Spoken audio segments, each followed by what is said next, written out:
At sa puntong ito ay makausap natin ang journalism professor sa UP Diliman, si Ginoong Danilo Araw. Magandang gabi, Professor Araw. Welcome back sa Arangkada Balita. Yes, magandang gabi po sa inyong lahat. Salamat po sa imbitasyong ito. Good evening to everyone. O ito na nga, Professor, ano masasabi niyo sa estado ngayon ng Senado na parang napakalaking entablado? Oo, lahat ng genre, napapanood na natin. Oo nga eh. Nakakahiya po talaga sapagkat dapat na nagsasagawa sila ng legislative intervention sa hirap ng buhay ng mga tao ngayon, pero bangayan ang nangyayari. Kaya yun yung nakalulungkot at hindi talaga natutugunan yung mga pangangailangan ng mamamayan kahit yung panawagan na itaas ang sahod ng mga manggagawa o kaya solusyonan yung pagtaas ng presyo ng langis, ano na ba yung nangyayari? Mula pa nung ika-11 ng Mayo, gaya nga ng nabanggit sa report ninyo, nakatutok lang dun sa kaguluhan.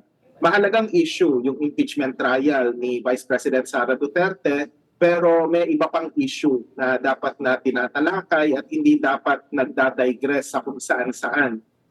Kaya nakakainis talaga yung nangyayari sa kasalukuyan. Oo, pero yung walkout kagabi, ay hindi ba ito isang legitimate na political protest dahil nga sa planong amyenda, no, na maging virtual na lang yung participation na tila lumalabas paborable kay Senador Ronald De La Rosa na nagtatago ngayon, Professor? Hindi lang kay Ronald De La Rosa or Bato De La Rosa, meron ding sinasabi nga na baka makasuhan o maaresto pa nga in the next few days or probably even within the week. We refer to Senators Jinggoy Estrada, Joel Villanueva, tapos hindi pa natin alam yung estado ng kaso na isinampa laban kay Chis Escudero, tapos si Marcoleta rin, may kaso rin sa ombudsman. Sino pa ba? Marami pa eh. Si Bongo, si Senator Bongo, yung baka susunod din siya sa ICC. Kumbaga medyo mahaba ang listahan, and what do they have in common? All of them are affiliated with a new majority of 13 na napaka-precarious yung number. Kaya yung motion ni Marcoleta para i-allow yung online voting, kumbaga napaka-sinister, if for lack of a better word, dun sa kagustuhan ng mayorya na panghawakan pa rin kahit na napaka-shaky ng kanilang posisyon. Kung merong ounce of delikadesa pa si Senate President Alan Peter Cayetano, dapat siya na mismo yung magboluntaryong magpitiw para masolusyonan na at matuldukan na itong malungkot na issue na to at mas makapag-focus yung Senado sa mga importanteng gawain, lalo na po yung impeachment trial ni Vice President Sara Duterte. Aside from yung iba pang mga dapat na ipasa na mga bill na makatutulong sana sa mga mamamayan. Yun na nga, Professor, lagi bang walkout or deadlock lagi, no? Yes. Walang mapapagkasunduan ang Senado dahil dyan. Although yung walkout noon, turning point sa ating kasaysayan, yung sa COMELEC walkout noong 1986, yung walkout sa impeachment trial ni dating Pangulong Estrada. So, anong tingin nyo? Opo, kasaysayan talaga ng walkout yung mga nakaraang dalawang people power natin noong 1986 at saka noong 2001.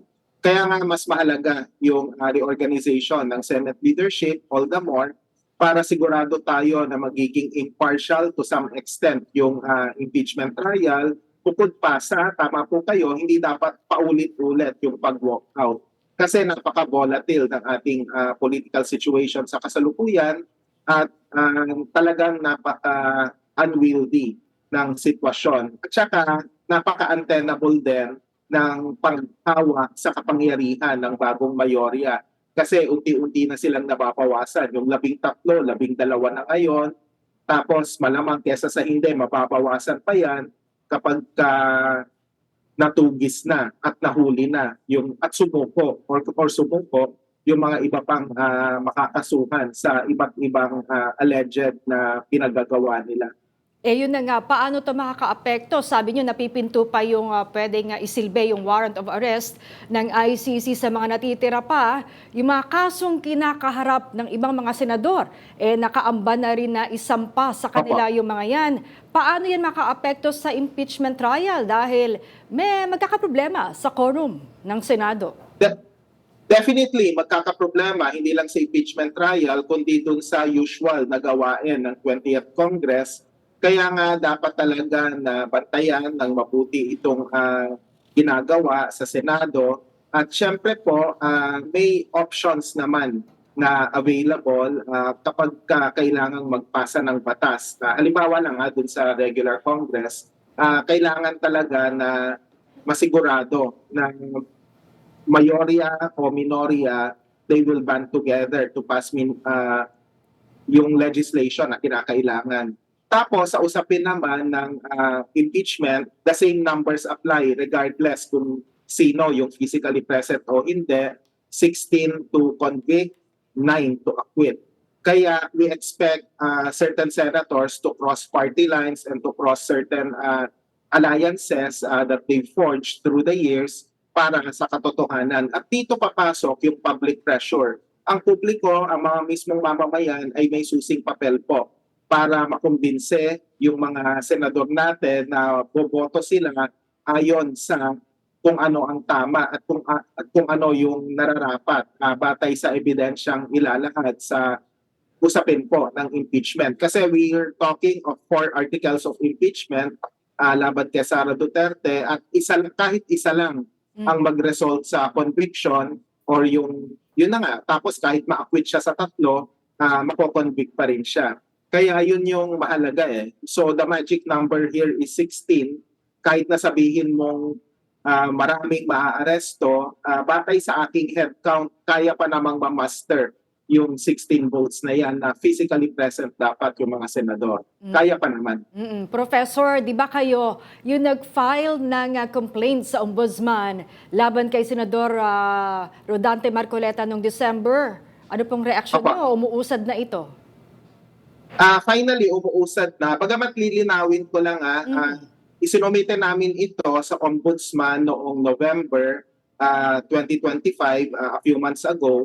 Tapos po, ang aming reklamo lang ay perjury. Ibig sabihin, nagsinungaling siya dun sa kanyang sose. Kasi bilang kontradaya, ang aming interest po ay yung election, yung implications ng election sa mga susunod na panahon na baka mamaya pwede pala yung ibang kandidato na mag-declare ng zero campaign contribution, magsinungaling, and then they can get away with it.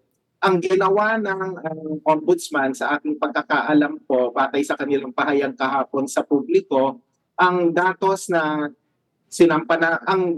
ginamit namin sa aming grounds for perjury laban kay Marcoleta, yun yung ginamit nila for plunder naman. So ibang kaso ang dinesisyonan nila.